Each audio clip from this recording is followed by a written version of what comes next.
सरकार तर सेटल झालं.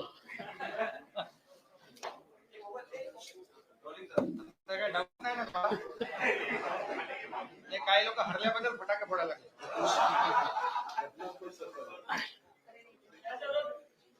सर्वोच्च न्यायालयाने पूर्णपणे घटनात्मक ठरवलेल्या सरकारच्या पत्रकार परिषदेमध्ये मी आपल्या सर्वांचं स्वागत करतो. सर्वोच्च न्यायालयाने महाराष्ट्राच्या संदर्भात आज जो निकाल दिलेला आहे, या निकालाबद्दल आम्ही पूर्ण समाधान व्यक्त करतो आणि निश्चितपणे गिरीश भाऊ या वर, लोकशाहीमध्ये लोकशाहीचा आणि लोकमताचा आज पूर्णपणे विजय झालेला आहे असं या निमित्ताने मी नमूद करू इच्छितो. हा जो काही निकाल आहे यातले 4-5 जे महत्वाचे मुद्दे आहेत त्या मुद्द्यांकडे मी आपलं लक्ष वेधू इच्छितो. सर्वात पहिल्यांदा तर बसा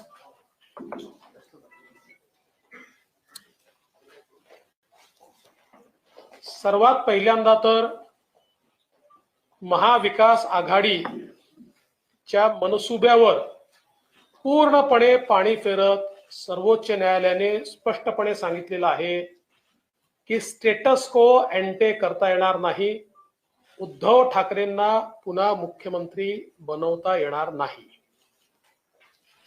दुसरं, त्यांनी अतिशय स्पष्टपणे हे सांगितलेलं आहे की डिस्क्वालिफिकेशनच्या ज्या पिटिशन्स आहेत या संदर्भातला सगळा अधिकार हा स्पीकरचा आहे आणि त्यामुळे स्पीकर हे डिस्क्वालिफिकेशनच्या पिटिशनवर सुनावणी घेतील.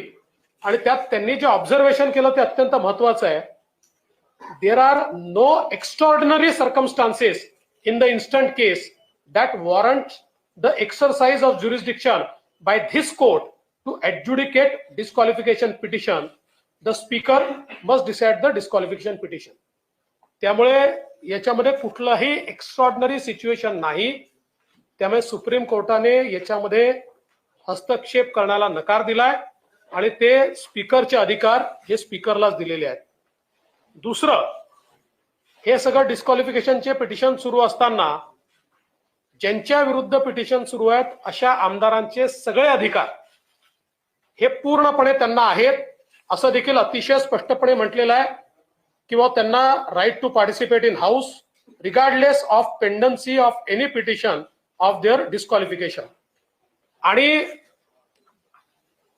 जे काही हाऊसचे प्रोसिडिंग चालतील वगैरे याचा डिस्क्वालिफिकेशनचा जो काही निकाल आहे त्याच्याशी काही संबंध राहणार नाही असं सांगितलेलं आहे. त्यामुळे ज्यांच्या विरुद्ध डिस्क्वालिफिकेशनची पिटिशन या ठिकाणी चालू आहे त्यांना सगळे अधिकार आहेत हे स्पष्टपणे या ठिकाणी सर्वोच्च न्यायालयाने सांगितलेलं आहे.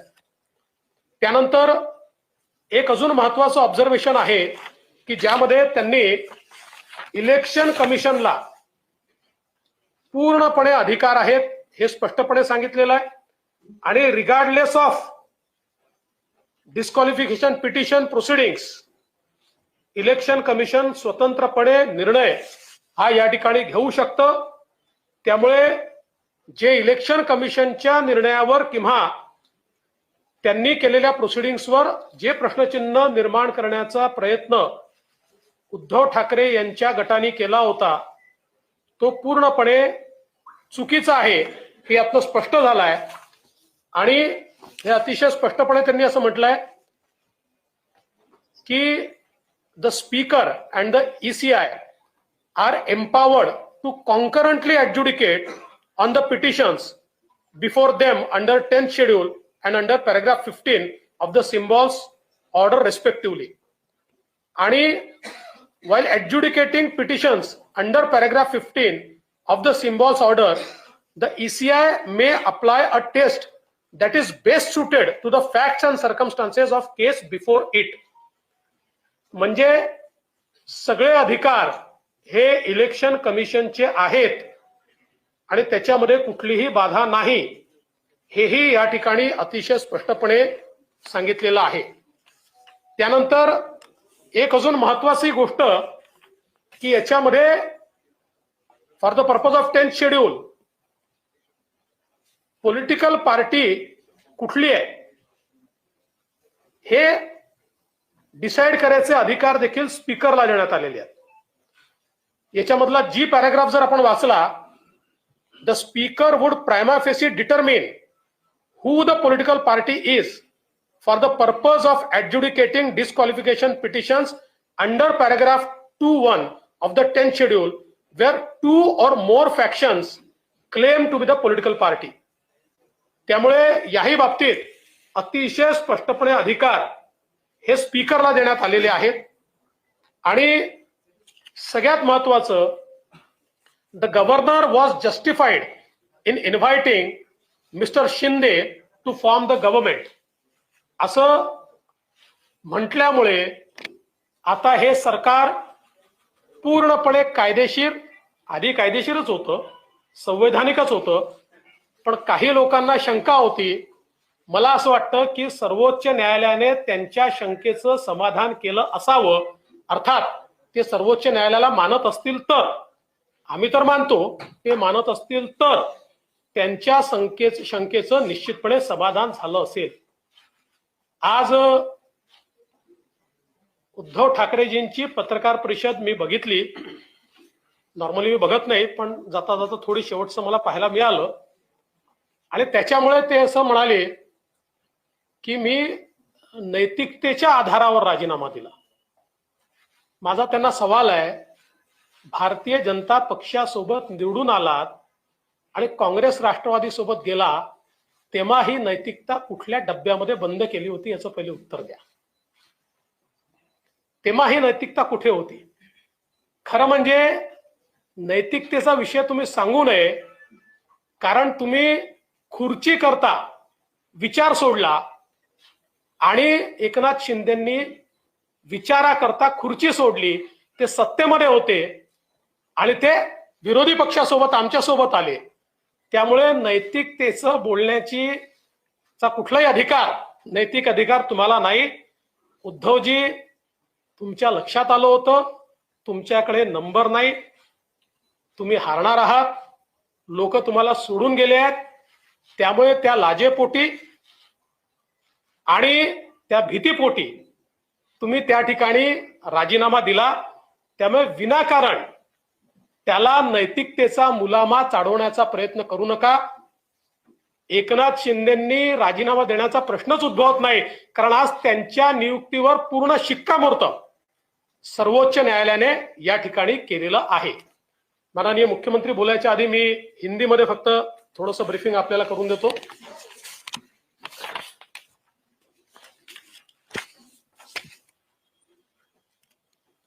माननीय सुप्रीम कोर्ट ने आज महाराष्ट्र के मामले में जो डिसीजन दिया है उस पर हम पूर्ण तरीके से संतोष व्यक्त करते हैं और अब किसी को भी ये शंका नहीं होनी चाहिए कि महाराष्ट्र की सरकार पूर्णतः संवैधानिक है, पूर्णतः लीगल है और ये पूरे संवैधानिक ताकत के साथ यहां पर कार्य कर रही है. जो ऑनरेबल सुप्रीम कोर्ट ने आदेश दिए हैं उसमें से चंद मुद्दे ये मैं ऐसा मानता हूं कि बहुत महत्वपूर्ण है. पहला मुद्दा, सुप्रीम कोर्ट ने यह कहा कि स्टेटस को एंटे नहीं किया जा सकता. उद्धव ठाकरे इन्हें वापस मुख्यमंत्री नहीं बनाया जा सकता. जो उन्होंने मांग की थी उनके पिटीशन में, ये बहुत स्पष्ट रूप से उच्चतम न्यायालय ने कहा है. दूसरा, उच्चतम न्यायालय ने कहा है कि डिस्क्वालिफिकेशन पिटीशन का फैसला ये स्पीकर करेंगे, ये फैसला सुप्रीम कोर्ट नहीं करेगा। और उस पर बहुत स्पष्टता से सुप्रीम कोर्ट ने कहा है, there are no extraordinary circumstances in the instant case that warrant the exercise of jurisdiction by this court to adjudicate disqualification petition. There are no extraordinary circumstances, ऐसा कहा है। The speaker must decide disqualification petition. ये सीधे सीधे speaker को अधिकार दिया गया है। उसके साथ साथ जो विधायक जिनके खिलाफ डिस्क्वालिफिकेशन की पिटीशन दाखिल की गई है, उनके right to participate in the assembly या उनके कोई भी संवैधानिक अधिकार या उनका जो अधिकार है एक जनप्रतिनिधि के रूप में सारा का सारा कंटिन्यू होगा। इसमें डिस्क्वालिफिकेशन पिटीशन से कोई बाधा नहीं आएगी, ऐसा भी बहुत स्पष्ट रूप से इस ऑर्डर में कहा गया है। इसके साथ साथ एक और बहुत महत्वपूर्ण चीज है जो इस ऑर्डर में कही गई है कि इलेक्शन कमीशन का जो अधिकार है, उस अधिकार को बहुत स्पष्ट रूप से कहा गया है कि वो अधिकार distinct end different from the proceedings of disqualification in front of speaker. इसका मतलब यह है कि स्पीकर के सामने जो भी डिस्क्वालिफिकेशन पिटीशन के प्रोसीडिंग्स चल रहे हैं, उसका, क्योंकि शिवसेना ने मांग की थी कि चूंकि ये प्रोसीडिंग चल रहे हैं तो आप इलेक्शन कमीशन को रोकिए और उनको निर्णय मत लेने दीजिए। लेकिन आज सुप्रीम कोर्ट ने स्पष्ट कर दिया कि इलेक्शन कमीशन को यह पूर्ण अधिकार है। तो एक प्रकार से इलेक्शन कमीशन ने जो निर्णय श्री शिंदे जी के नेतृत्व में शिवसेना और सिंबल का किया है, उसमें कोई बाधा नहीं है और वो पूरा अधिकार इलेक्शन कमीशन का है, यह स्पष्ट रूप से इसमें कहा है। इसके साथ साथ उन्होंने आगे ये भी कहा है, मैं इसको पढ़कर दिखाता हूं, कि the speaker and the ECI are empowered to concurrently adjudicate on the petitions before them under 10th schedule and under paragraph 15 of the symbols order respectively. While adjudicating petitions under paragraph 15 of the symbols order, the ECI may apply a test that is best suited to the fact and circumstances of the case before it. इसका मतलब ये दोनों को बिल्कुल अलग कर दिया है। Facts end circumstances पे वो निर्णय ले सकते हैं, उन्होंने निर्णय ले लिया है। अंतिम निर्णय जो भी वो लेंगे वो आपके सामने है। इसलिए मुझे ऐसा लगता है कि इस बारे में भी किसी के मन में अब कोई शंका नहीं होनी चाहिए। इसके साथ साथ स्पीकर को भी यह अधिकार दिया गया है कि 10th शेड्यूल के मायने रखते हुए पॉलिटिकल पार्टी कौन सी है, इसका प्राइमा फेसी डिसीजन स्पीकर करेंगे। और बहुत स्पष्ट रूप से कहा है, the speaker would prima facie determine who the political party is for the purpose of adjudicating disqualification petitions under paragraph 2(1) of the 10th schedule where 2 or more factions claim to be that political party।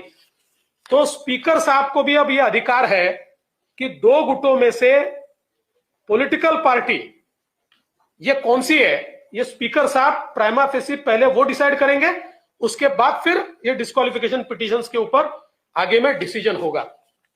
इसके साथ साथ एक और चीज बहुत स्पष्ट रूप से supreme court ने कही है, the governor was justified in inviting mister Shinde to form the government. इसका मतलब यह है कि सुप्रीम कोर्ट बहुत स्पष्टता से कहता है कि गवर्नर ने शिंदे जी को मुख्यमंत्री पद की शपथ लेने का जो न्योता दिया वो सही है। इसका ही मतलब यह होता है कि शिंदे जी के नेतृत्व में जो सरकार तैयार हुई है वो लेजिटिमेट है, वो कॉन्स्टिट्यूशनल है। और इसलिए हम सुप्रीम कोर्ट का आभार व्यक्त करते हैं। जो लोग ये कहते थे कि ये सरकार संवैधानिक नहीं है, उनको इसका जवाब मिल गया होगा, बशर्ते वो अगर सुप्रीम कोर्ट को मानते हो तो। क्योंकि कई बार सुप्रीम कोर्ट पर भी वो प्रश्न चिन्ह लगाते हैं। तो अगर देश के संविधान को और सुप्रीम कोर्ट को अगर वो मानते होंगे तो आज उनको इस बात का जवाब पूर्ण तरीके से मिल गया कि श्री एकनाथ शिंदे जी के नेतृत्व की ही संवैधानिक है, पूरे तरीके से लेजिटिमेट और लीगल सरकार ये है। आज उद्धव ठाकरे जी नीतीश कुमार जी के साथ एक पत्रकार वार्ता साझा कर रहे थे और उस वार्ता में उन्होंने ये कहा कि मैंने नैतिकता के आधार पर इस्तीफा दिया था। नैतिकता की बात करना उद्धव ठाकरे जी को शोभा नहीं देता, क्योंकि मैं उनको सवाल पूछना चाहता हूं कि बीजेपी के साथ चुनकर आए और मुख्यमंत्री की कुर्सी के लिए कांग्रेस एनसीपी के साथ आप गए, उस समय इस नैतिकता को कौन से डिब्बे में आपने बंद किया था, इसका जवाब आप दीजिए। मूल रूप से उद्धव जी, आपने नैतिकता के आधार पर इस्तीफा नहीं दिया था, आपने डर के कारण इस्तीफा दिया था, क्योंकि आप जानते थे कि आपके लोग आपको छोड़कर चले गए हैं, आप विश्वास मत प्रस्ताव नहीं जीतेंगे और एक प्रकार से हारने के बाद शर्मसार होना, इसको टालने के लिए आपने इस्तीफा दिया था। इसलिए नैतिकता की बात मत कीजिए। उन्होंने ये भी कहा कि नैतिकता के आधार पर शिंदे जी ने इस्तीफा देना चाहिए। इससे हास्यास्पद क्या हो सकता है कि जिस सरकार को सुप्रीम कोर्ट लीगल, लेजिटिमेट और कॉन्स्टिट्यूशनल ठहराता है, उस सरकार के मुखिया से वो इस्तीफा मांगते हैं। मुझे ऐसा लगता है कि उन्होंने जरूर इस निर्णय का अभ्यास करना चाहिए और उसके बाद इस प्रकार की बात कहनी चाहिए। मैं माननीय मुख्यमंत्री जी से निवेदन करता हूं कि मुख्यमंत्री जी इस प्रेस वार्ता को संबोधित करें। आजच्या पत्रकार परिषदेमध्ये उपस्थित सर्व मान्यवर, उपमुख्यमंत्री जी आहेत आणि बाकी सर्व माझे सहकारी आणि पत्रकार मित्रांनो, सगळ्यात आधी मी आपलं मनापासून स्वागत करतो आणि आजचा सुप्रीम कोर्टाचा निकाल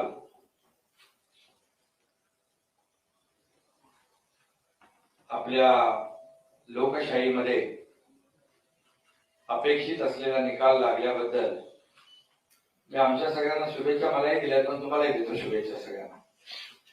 खरं म्हणजे अखेर सत्याचा विजय झाला आणि सुप्रीम कोर्टामध्ये आज आपण आलेला निकाल देखील पाहिला। त्याच्यामध्ये काही कायदेशीर आणि टेक्निकल बाबींचा उल्लेख आदरणीय देवेंद्रजींनी या ठिकाणी आपल्या समोर केलेला आहे। खरं म्हणजे आज आपण जर पाहिलं तर मी जेव्हा आपण मला विचारत होता त्यावेळेस मी सांगत होतो की लोकशाहीमध्ये बहुमताला महत्व आहे आणि देशामध्ये कॉन्स्टिट्यूशन आहे, कायदा आहे, नियम आहे, सगळंच आहे आणि त्याच्या बाहेर कुणालाही जाता येणार नाही, हे माझे शब्द नेहमी आपल्याला आठवत असतील। आणि आम्ही सरकार जे स्थापन केलं ते पूर्णपणे कायदेशीर चौकटीत बसून कायदेशीर सगळ्या बाबींची पूर्तता करून आम्ही सरकार स्थापन केलं आणि बहुमताचं सरकार स्थापन झालं आणि आज सुप्रीम कोर्टाने त्याच्यावर शिक्कामोर्तब केलेला आहे आणि त्यामुळे अनेक लोक यापूर्वी घटनाबाह्य सरकार, बेकायदेशीर सरकार अशा प्रकारचं म्हणून स्वतःचे समाधान आणि स्वतःचे पाठ थोपटून घेत होते, परंतु त्यांना आज सुप्रीम कोर्टाने एक घटनाबाह्य सरकार म्हणणाऱ्यांना चांगली चपराक दिली आहे आणि खऱ्या अर्थाने त्यांना घटनाबाह्य सरकार म्हणणाऱ्यांना कालबाह्य केलेलं आहे। आणि म्हणून आज आपला हा जो निर्णय सुप्रीम कोर्टाचा आलाय त्याचा मी मनापासून आणि आम्ही सगळ्यांनी स्वागत केलेलं आहे। शेवटी जे काही सुप्रीम कोर्टाने त्यांच्या निर्णयामध्ये काही गोष्टींचा उल्लेख केला, त्यामध्ये आमचं देखील आर्ग्युमेंट म्हणजे आमची भूमिका हीच होती की डिस्क्वालिफिकेशनचा अधिकार जो आहे तो अध्यक्षांना आहे, अध्यक्षांकडे तो अधिकार येईल आणि मेरिट प्रमाणे तेच अपेक्षित असा निकाल सुप्रीम कोर्टाने दिला आणि हे अधिकार, ते डिस्क्वालिफिकेशनचे अधिकार अध्यक्षांकडे दिले. त्याचबरोबर निवडणूक आयोगाने जो निर्णय घेतला होता त्याही बाबतीमध्ये विरोधी पक्षाने म्हणजे पूर्वीच्या लोकांनी, माजी मुख्यमंत्री आणि ते सगळ्या टीमने म्हटलं होतं की निवडणूक सुप्रीम कोर्टामध्ये प्रकरण असताना निवडणूक आयोग कसा निर्णय घेऊ शकतो, त्याही वर सुप्रीम कोर्टाने भाष्य केलं की निवडणूक आयोग हा अधिकार त्यांना आहे आणि म्हणून निवडणूक आयोगाने शिवसेना पक्ष म्हणून आम्हाला रेकग्नाइज केलं, धनुष्यबाण सिम्बॉल देखील आम्हाला दिला. हे सर्व सुरू आहे आणि त्यामुळे खऱ्या अर्थाने अध्यक्षांना जे अधिकार दिले त्यामध्ये डिस्क्वालिफिकेशनचे अधिकार, पॉलिटिकल पार्टी जी आहे, पॉलिटिकल पार्टी आणि लेजिस्लेटिव्ह पार्टी याच्यामध्ये देखील त्यांनी भाष्य केलं आणि म्हणून आम्ही जो निर्णय घेतला बहुमताचा, त्या 2-3 महिन्यानंतरच निवडणूक आयोगाने तो निकाल दिला की आम्ही शिवसेना आणि धनुष्यबाण आमच्याकडे. 2-3 महिन्यापूर्वी जो आम्ही निर्णय घेतला तो बहुमताचा निर्णय होता आणि त्यावेळेस देखील लेजिस्लेटिव्ह पार्टी बरोबर पॉलिटिकल पार्टी देखील आम्हीच होतो असे या ठिकाणी मी सांगू शकतो आणि त्याचा अधिकार जो आहे अध्यक्षांकडे दिलाय. अध्यक्ष त्याच्यावर मेरिटवर निर्णय घेतील आणि या सगळ्या जर बाबी आपण बघितल्या त्याच्यामध्ये माजी मुख्यमंत्र्यांनी राजीनामा दिला नैतिकतेच्या आधारावर. आता देवेंद्रजी म्हणाले त्यांना माहित होतं त्यांच्याकडे बहुमत नाहीये,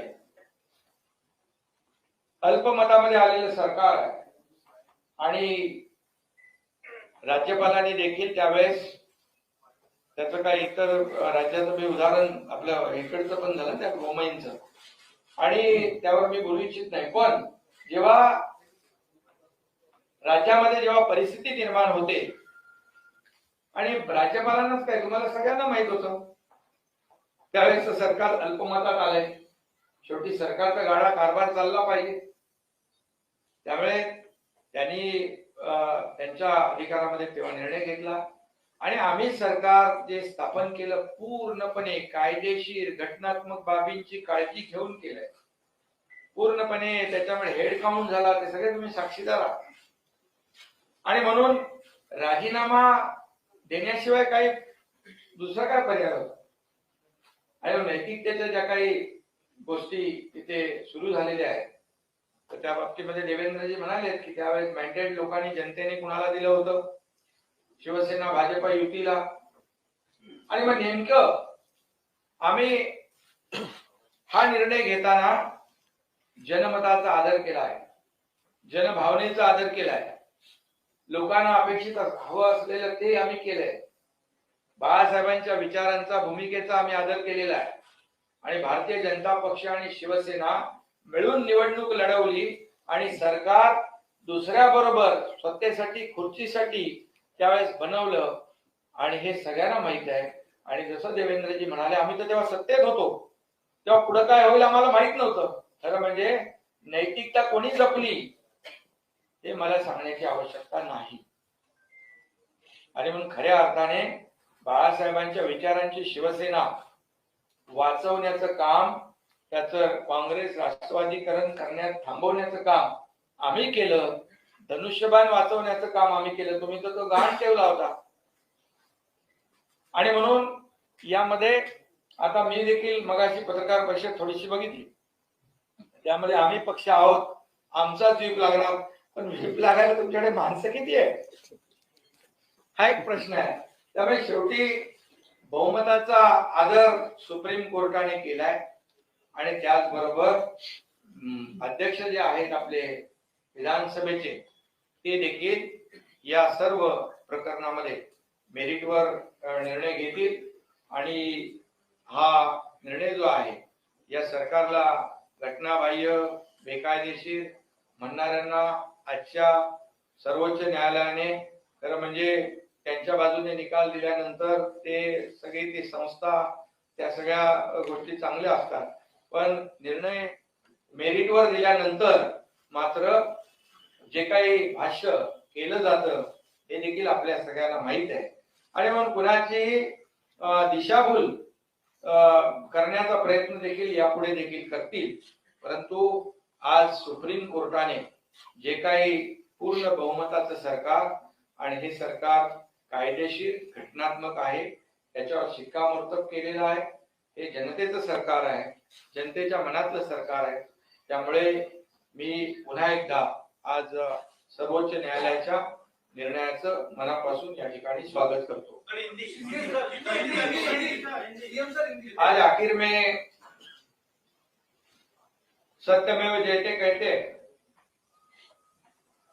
सत्य का विजय हुआ है और सर्वोच्च न्यायालय में जो महाराष्ट्र सरकार की जो केस थी उसमें ये सरकार जो है हमने गठित किया हुआ शिवसेना भाजपा का वो कानूनी तौर से घटनात्मक दृष्टि से योग्य है, इसमें शिक्कामोर्तब हुआ है। अब घटना बाह्य बोलने वालों को ये सुप्रीम कोर्ट के निर्णय ने काल बाह्य कर दिया है। उनको अभी अगर निर्णय को मानते होंगे तो हम लोग तो निर्णय को मानने वाले लोग हैं और हमने हमेशा कहा है कि जो भी निर्णय होगा मेरिट पे होगा। लोकशाही में बहुमत को महत्व होता है, मेजॉरिटी को बहुत ही इम्पोर्टेंस देने का काम सभी जगह होता है। और हम लोगों ने जो सरकार स्थापित किया है वो पूरी तरह से कानून और घटना इसका आदर करते हुए हम लोगों ने किया है। और जो जिनके पास बहुमत नहीं था उन्होंने रिजाइन किया है। और नैतिकता की बात अब करने से पहले अगर करते, जब चुनाव हुआ था, जब शिवसेना भाजपा की सरकार का जब गठित होने मतलब जो सार्वत्रिक चुनाव हुआ तब लोगों का मैंडेट ध्यान में रखते हुए अगर नैतिकता की बात करते तो शिवसेना बीजेपी का सरकार स्थापित हो जाता था। लेकिन सिर्फ और सिर्फ सत्ता पाने के लिए, कुर्सी पाने के लिए जब निर्णय लिया, ये जनता ने देखा है, महाराष्ट्र ने देखा है और उसी को सुधारने का काम हम लोगों ने किया है। जो मैंडेट था, जो वर्षों से शिवसेना भाजपा की अलायंस गठबंधन था, उसी के साथ सरकार बना दिया हम लोगों ने। और निवडणूक चुनाव आयोग ने भी उसके ऊपर शिक्कामोर्तब कर दिया। जब हम लोगों ने निर्णय लिया उसके बाद 3-4 महीने में ही चुनाव आयोग ने हमारे को पार्टी का दर्जा दे दिया, शिवसेना, और सिंबल धनुष्यबाण दे दिया। और ये पूरी तरह मेरिट में हुआ। आरोप किसने लगाया उनके ऊपर मैं आज नहीं टिप्पणी करना चाहता हूँ, लेकिन इसके बाद आज का जो निर्णय है, और जब रिजाइन की बात होती है, रिजाइन जब आपके पास बहुमत ही नहीं था, जो अल्पमत की सरकार हुई थी, सब लोग जानते हो, आप भी जानते हो कितने लोग बचे थे। और फिर एक बात कहूंगा कि लोकशाही में ये मेजोरिटी बहुत ही महत्वपूर्ण है और तभी जाके उनको पता था कि हमारी हार हो जाएगी, पराभव हो जाएगा। और रेजिग्नेशन हुआ है। राज्यपाल गवर्नर महोदय जी ने परिस्थिति का जायजा लेने के बाद निर्णय लिया और उस निर्णय को भी जायज यहाँ पर ठहराया गया है। और इसीलिए मैं इतना ही आज कहूंगा, शिवसेना बचाने का काम, धनुष्यबाण जो कई वर्षों से बाळासाहेब ठाकरे जी की भूमिका जो है, आइडियोलॉजी बचाने का काम हम लोगों ने किया है। और इसीलिए जनता ने भी हमें बहुत ही सपोर्ट किया है।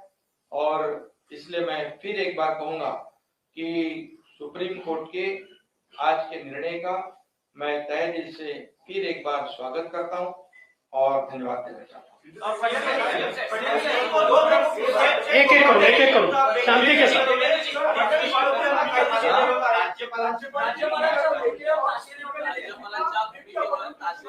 नाही, नंतर त्यांनी सांगितलं की जेव्हा परिस्थिती निर्माण झाली त्याप्रमाणे तो निर्णय घेतला। बरं, आता एकच, मी आता सुप्रीम कोर्टाच्या किंवा राज्यपालांच्या भूमिकेवर बोलू इच्छित नाही। परिस्थितीनुसार राज्यपालांनी निर्णय घेतला त्यावेळेस जर समजा फ्लोर टेस्ट झाली असती आणि पराभव झाला असता मग राज्यपालांचा निर्णय योग्य होता असं म्हटलं असतं. त्यामुळे परिस्थितीनुसार त्यांनी निर्णय घेतला. पूर्णपणे बहुमत सरकारच्या बाजूने होतं. हेडकाउंट झालं, आपण सगळे साक्षीदार आहोत.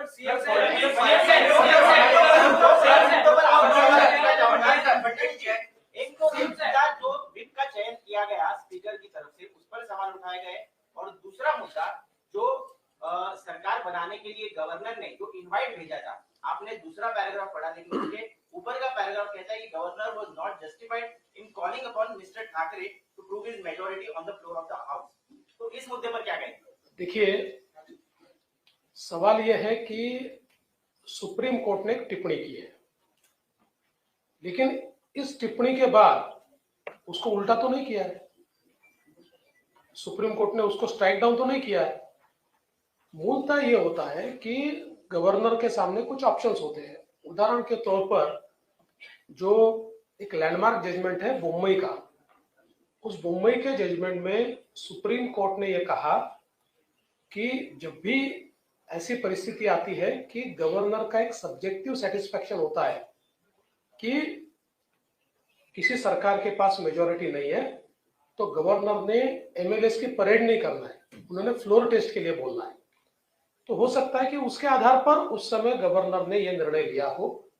अब ये निर्णय सही है कि गलत है, ये सर्वोच्च न्यायालय देख सकता है, उसके ऊपर टिप्पणी कर सकता है. कौन सी कंडीशन में गवर्नर ने उसका निर्णय लिया, ये गवर्नर साहब बता सकते हैं. लेकिन मूल रूप से इस बात को आप समझिए कि ये टिप्पणी करने के बावजूद उस निर्णय को या हुई जो प्रोसेस है, स्टेटस को एंटे, ये नहीं किया जा सकता. ये स्पष्ट रूप से जब सुप्रीम कोर्ट कहता है, तो मैं ऐसा मानता हूं कि आगे आने वाले दिनों में किस प्रकार से निर्णय लेते समय गवर्नर साहब ने क्या क्या करना चाहिए, मैं ऐसा मानूंगा कि उसके लिए एक प्रकार से उन्होंने एक राह दिखाई है. और जहां तक व्हिप का सवाल है, उसमें उन्होंने ये कहा है कि पॉलिटिकल पार्टी ये व्हिप को अपॉइंट करती है. तो उन्होंने कहा एम्बिलिकल कॉर्ड, ये उसको सीवियर नहीं कह सकता, उसको तोड़ा नहीं जा सकता. लेकिन पॉलिटिकल, हमारा इंटरप्रिटेशन बहुत स्पष्ट है. पॉलिटिकल पार्टी कौन है? पॉलिटिकल पार्टी एकनाथ शिंदे जी है, क्योंकि क्योंकि इलेक्शन कमीशन ने, हमने जो उनके सामने मांग की थी, उस मांग के आधार पर शिंदे जी की याचिका को मान्य करते हुए पॉलिटिकल पार्टी उनको किया है. और अब इसका फैसला स्पीकर को लेना है, तो उससे पहले इसके ऊपर डिस्कशन करना ये गलत होगा. अब स्पीकर ये फैसला करेंगे कि उस समय पॉलिटिकल पार्टी शिंदे जी थे या और कोई था. और उसमें मैं थोड़ा ऐड करना चाहता हूँ कि जब भी हम लोगों ने ये डिसीजन लिया सरकार बनाने का, उसके बाद 3 महीने के बाद चुनाव आयोग ने तो हमारे पॉलिटिकल पार्टी का दर्जा दे दिया था. एक चीज और मैं कहना चाहता हूँ, आपसे हाथ जोड़कर निवेदन करता हूँ कि सुप्रीम कोर्ट के फैसले से पहले कई नेता और चंद पत्रकार ये सुप्रीम कोर्ट बन गए थे और उन्होंने कई फैसले सुना दिए थे. तो आप तो सारे बहुत समझदार पत्रकार हो. अब चूंकि निर्णय स्पीकर साहब को लेना है, तो इसलिए उसके बारे में स्पेक्युलेटिव बोलना ये सही नहीं होगा. इसलिए उसके ऊपर सवाल करना ये भी ठीक नहीं होगा.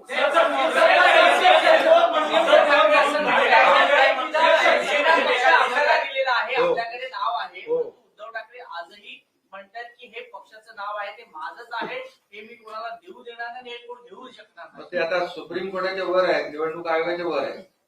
आता क्लिअर आहे की निवडणूक आयोगाने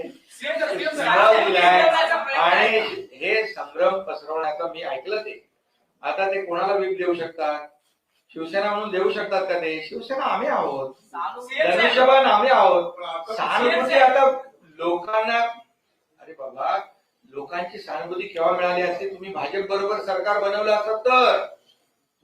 तुम्ही कोणाबरोबर सरकार बनवलं? ज्यांच्याबरोबर निवडून आलात, निवडणुका लढवल्यात, बाळासाहेब मोदी साहेबांचा फोटो लावून, आणि बस कोणाबरोबर गेलात? आम्ही तर ते दुरुस्त केलं. लोकांची सहानुभूती उलटी आहे.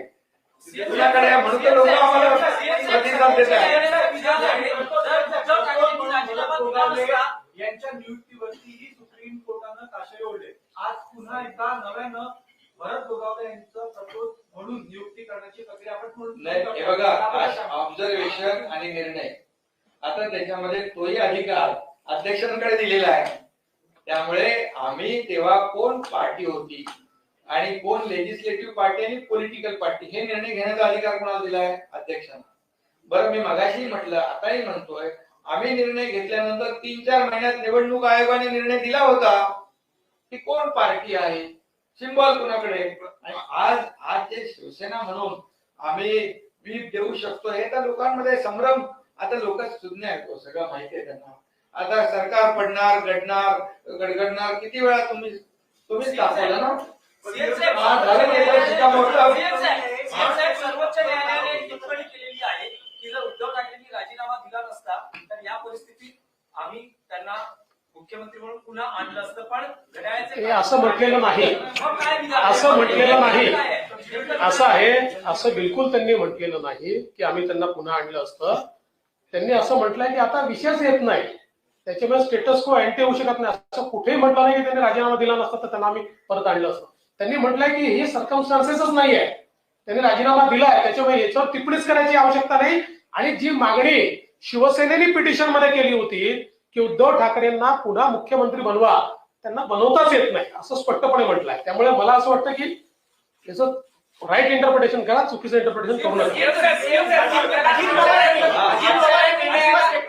निर्णयाचा आनंद जितका आपल्याला झालाय मला वाटतं त्याच्यापेक्षा जास्त आनंद आपल्या इतर आमदारांना झाला असेल कारण की अनेकांची प्रतीक्षा ही विस्ताराकडे होती. शिरसाट साहेब आहेत कल्याणकर साहेब आहेत. हो सगळ्यांना सीएमचा वारंवार चर्चा होत. आता हे सरकार कायदेशीर झालेलं शिक्कामोर्तब झालेलं आहे. मध्यंतरी चर्चा सुरू झाली की नाही आता तुम्हाला पण पटलंय ना. ते सांगायचं आता आणखी कोणतरी मध्ये ते इतर पक्षाचे नेतेही येणार. बरीच चर्चा होते तुमच्याकडे. आता इन्कमिंग कधी सुरू होणार? ते सुरूच आहे ना आता किती सरकार स्थापन केल्यापासून सुरू आहे. तुम्ही काहीतरी कितीतरी प्रवेशांना तुम्ही स्वतः होता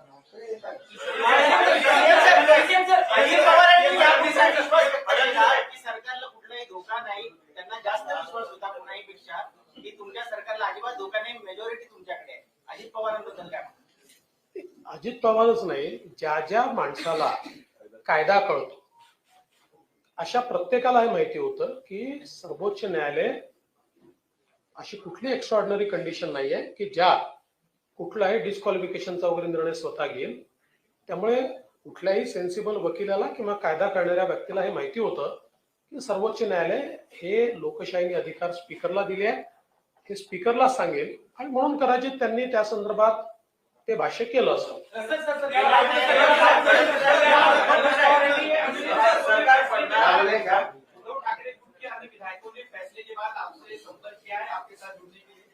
अरे भैया अभी तो फैसला अभी हुआ है ना. अभी संपर्क तो अभी उसके ऊपर अभी मैं भाषण नहीं करना चाहता हूँ.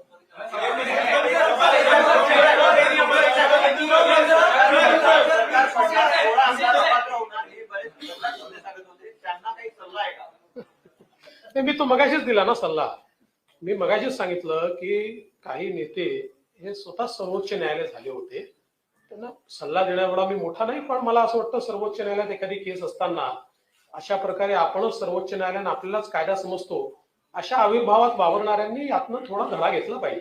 आज पण लिहिलं होतं ना सुप्रीम कोर्टाचा निकाल म्हणजे सुरू व्हायच्या आधी सुरू होतं ना काही लोकांचा. आम्ही बघत होतो पण त्यांच्यावर काही परिणाम होईल असं मला वाटत नाही.